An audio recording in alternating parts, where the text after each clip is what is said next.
बिल्कुल ऐसी है। अच्छा सरदार साहब, ये फरमाइएगा कि सुप्रीम कोर्ट बार ने मियां साहब की जो ताहयात नाअहली के खिलाफ दरख्वास्त जो दायर की है, सर आपको क्या लगता है ये मामला किस तरफ जाएंगे सर? उस दिन किसी ने बड़ी अच्छी बात की शहजाद भाई, जी अगर कोई एक किसी का कत्ल भी करे हमारे कानून के मुताबिक और आइन के मुताबिक, जी। उसकी भी सजा की एक खास वक्त है, ताहयात कुछ नहीं होता। हम्म। और वो एक कत्ल होता है, इंसानियत का कत्ल, हमारे मजहब में हर कत्ल इंसानियत का कत्ल होता है।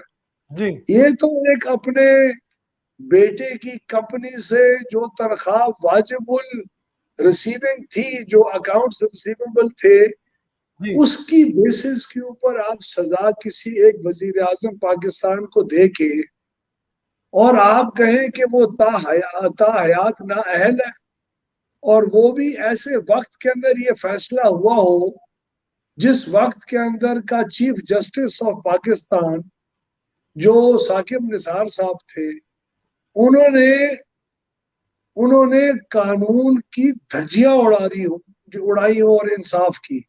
जी। तो ये तो बड़ा इंटरेस्टिंग होगा कि सुप्रीम कोर्ट में सुप्रीम कोर्ट बार एसोसिएशन क्या दलाइल पेश करती है। लेकिन एक आम आवाम का और एक आम इंसान जिसकी मैं आज ही तर्जुमानी मेरे ख्याल में कर रहा हूँ, जी। उसकी तो यही एक सिंपल बेसिक फार्मूला है ना जी। किस तरह हो सकता है आप किसी को तायात ना अहल कर सकते हैं? हम्म। तो आने वाला वक्त जो है ये इसका मतलब है इंशाल्लाह ताला ये जो केस है ये हवा में उड़ जाएगा सर, बिल्कुल। मेरे ख्याल में तो ये केस पहले दिन से ही हवा में उड़ा हुआ है। अब अल्लाह करे ये मुकम्मल तौर के ऊपर आइंदा पाकिस्तान की मुस्तकबिल के अंदर किसी भी सियासी जमात के एक अदना कारकुन को भी इस किस्म के कानूनी फैसले जो हैं वो उनका सामना अल्लाह करे ना करना पड़े और इंसाफ हो इस मुल्क में। बेशक जी, इंसाफ की आपने बात की है सरदार साहब, आपको लगता है कि अदलिया इस वक्त जो इंटरनेशनल ट्रांसपेरेंसी रिपोर्ट आई है उसमें अदलिया जो है सेकंड नंबर का करप्ट तरीन अदारा उसको करार दिया गया है, तो सर आपको लगता है इंसाफ की उम्मीद कर सकता है, कौम कर सकती है इनसे? मैं हमेशा अपनी अदलिया से इंसाफ की उम्मीद के ऊपर ही जिंदा रहना चाहता हूँ, चाहे जितने भी बुरे हालात हों, तारीख जो भी हो। जिस मुआशरे के अंदर इंसाफ की उम्मीद भी ना रह जाए और सियासतदान ना उम्मीद हो जाए, तो वो वहाँ की आवाम भी ना उम्मीद हो जाती है।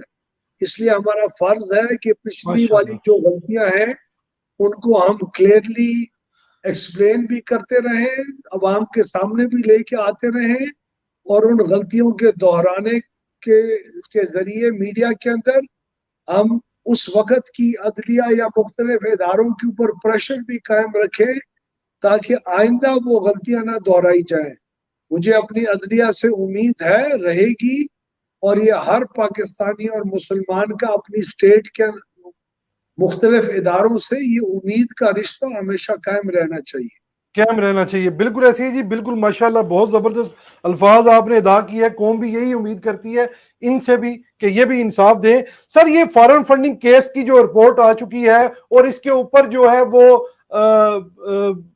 हुकूमती जो वुजरा हैं सर वो जश्न मना रहे हैं, बड़े पुरइतमाद नजर आ रहे हैं, तो आप किस नजर से देख रहे हैं इस केस को सर?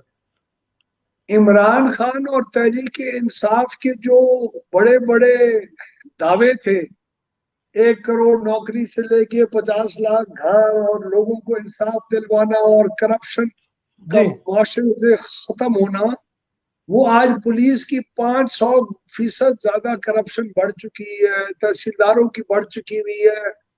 इनकी हर चीज खोखली है, इनके दावे खोखले थे, इनकी बुनियाद खोखली है, इनके जमा किए हुए फंड खोखली बुनियादों के ऊपर कायम है।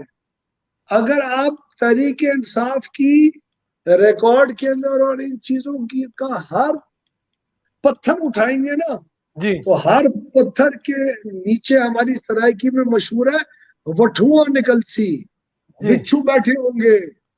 हर तहरीक इंसाफ की बुनियाद की हर पत्थर के नीचे 2 नंबरी आपको जी वो होगी, दिखाई देगी। अल्लाह करे हमारे इदारे इतने तकड़े हों जो बगैर किसी कॉम्प्रोमाइज के और बगैर किसी पॉलिटिकल क्या कहते हैं, विजडम इस्तेमाल किए, प्योर जी मेरिट के ऊपर फैसले करें, ताकि ये लोग एक्सपोज हो आपको लगता है सर फिर ये पीटीआई की जो तबूत में आखिरी कील साबित होगा ये फॉरेन फंडिंग का केस? जी अगर जी मेरिट के ऊपर सुना गया तो मेरे ख्याल में पीटीआई की कोई हस्ती बरकरार इस शक्ल में नहीं रह सकेगी जो आज इलेक्शन कमीशन के अंदर रजिस्टर्ड है। ठीक हो गया। अच्छा सरदार साहब, ये जो हुकूमती वुज़रा है वो ये कहते हैं कि अपोजिशन वाले जो ये कहते हैं कि स्टेट बैंक को आईएमएफ के हवाले कर दिया गया है, तो क्या लगता है आपको सर ये स्टेट बैंक का जो इशू है ये आईएमएफ के पास तो आप लोग भी जाते रहे हैं, मुस्लिम लीग नून भी उनका प्रोग्राम लेकर आई, मुशर्रफ साहब भी लेकर आए, तो आप क्यों ये तनकीद करते हैं उनके ऊपर कि ये उन्होंने स्टेट बैंक को आईएमएफ के हवाले कर दिया सर? देखिए जी, आपने इस हद तक हालात लेके क्यों आए पिछले 3.5 साल में जो आपको ये कदम उठाना पड़ा? क्या कभी नवाज शरीफ साहब के जमाने में स्टेट बैंक की ऑटोनॉमी हमने खत्म होने दी थी?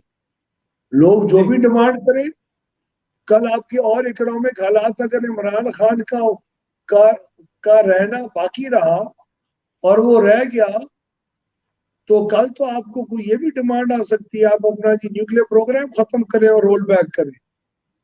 क्या हम अपनी नेशनल सिक्योरिटी, अपने इंस्टीट्यूशंस की और अपनी अपने डिफेंस की भी 1 अरब यूएस डॉलर के लिए या 50 अरब यूएस डॉलर के लिए कुर्बान कर देंगे? कोई नो गो एरियाज होते हैं।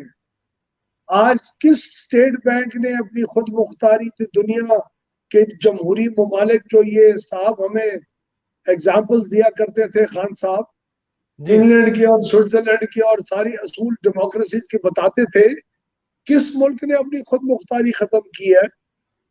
क्या किया है? ये स्टेट बैंक और ये पाकिस्तान और हमारा न्यूक्लियर प्रोग्राम और फलां का, ये चीजें ये सिर्फ पाकिस्तान के ऊपर अप्लाई करती हैं। ये तो अगर कोई अक्लो फहम और पाकिस्तान से मोहब्बत रखने वाला सियासतदान इमरान खान की जगह होता तो वो आईएमएफ को कहता, गो टेक अ हाइक, जाओ जाओ हम्म अपना रास्ता लो, काम करो।